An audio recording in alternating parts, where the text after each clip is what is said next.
Car, Peter Christensen here, coming to you from the CEO's desk. So, I'm gonna do something a little different today. Something I've kind of shied away from, quite honestly. I'm gonna give you mostly just opinion today. So, usually try to keep it to the facts and what does the law say, what does the rule say. But I'm gonna give you some opinion today. So take it for what it's worth. This is just my opinion. I'm going to talk about showing agreements versus agency agreements. And a lot of this is also, a little theoretical because the settlement terms have not been put in place yet. And so there could be lots of versions of these documents that could change, could be different, right? So I'm going to kind of give you a general thought, my thoughts on it.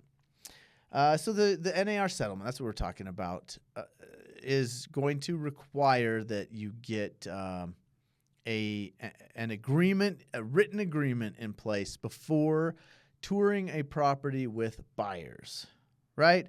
And so the NAR clarified, hey, this doesn't, it doesn't have to be. Somebody, I guess, asked, or multiple people asked, does it have to be an agency agreement? And the NAR said no.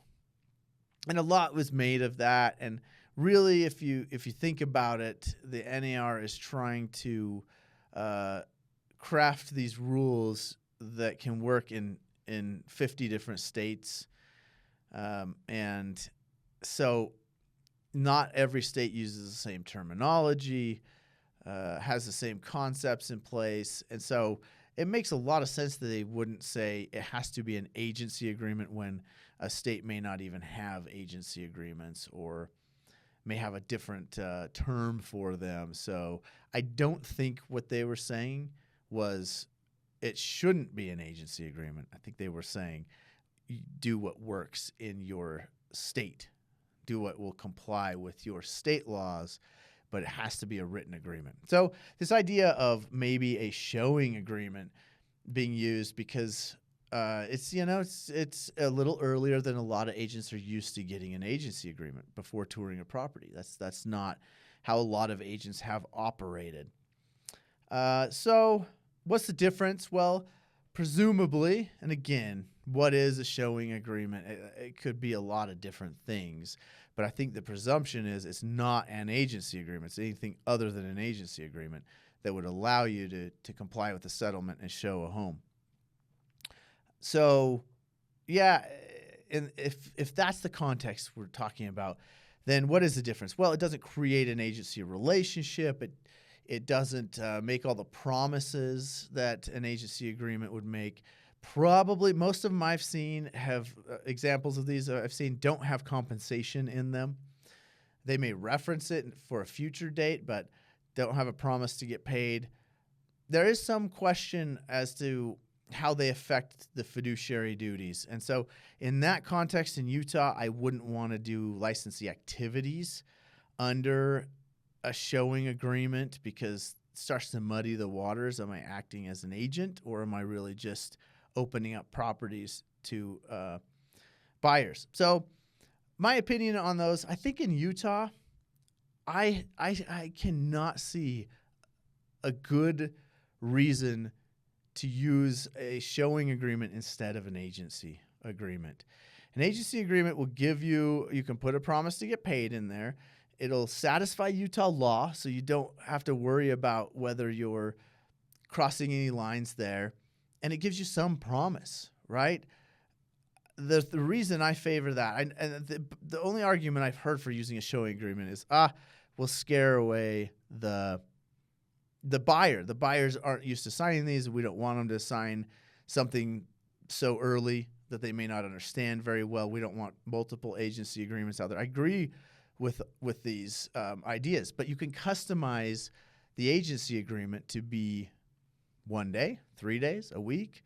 You could customize it to be any term you want it to be. And changes to the buyer-broker agreement that are coming that we'll probably start teaching soon will make it so make it a lot less likely that there will be competing protection clauses out there on properties. Make it harder for there to be competing agency agreements. And so given that really you can customize an agency agreement to be short term, to work with the situation of maybe meeting a buyer for the first time and needing to have one of those signed. To me, that I just can't think of a good reason to not use an agency agreement. So I don't love the idea of the showing agreements personally.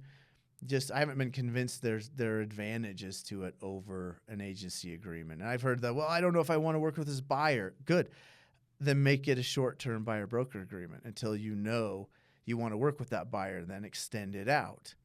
At least you have a promise while you're working for them.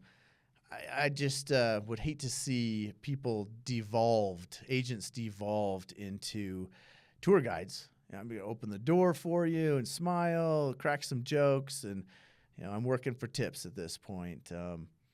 Versus having a professional air about you with having an agency agreement, having it signed and in place as you begin that relationship, even if it's a short term. So, those are just quick thoughts on my thoughts of agency agreement versus showing agreements. I just, again, haven't seen the advantages of a showing agreement. It just feels like they're all disadvantages to using that. And so I favor the agency agreement and having it be modifiable to your situation. So, again, a lot of my opinion today, but take it for what it's worth. Thanks for tuning in. Remember, this is not legal advice, legal information only. If you need specific legal advice, please contact your attorney. Thanks for tuning in.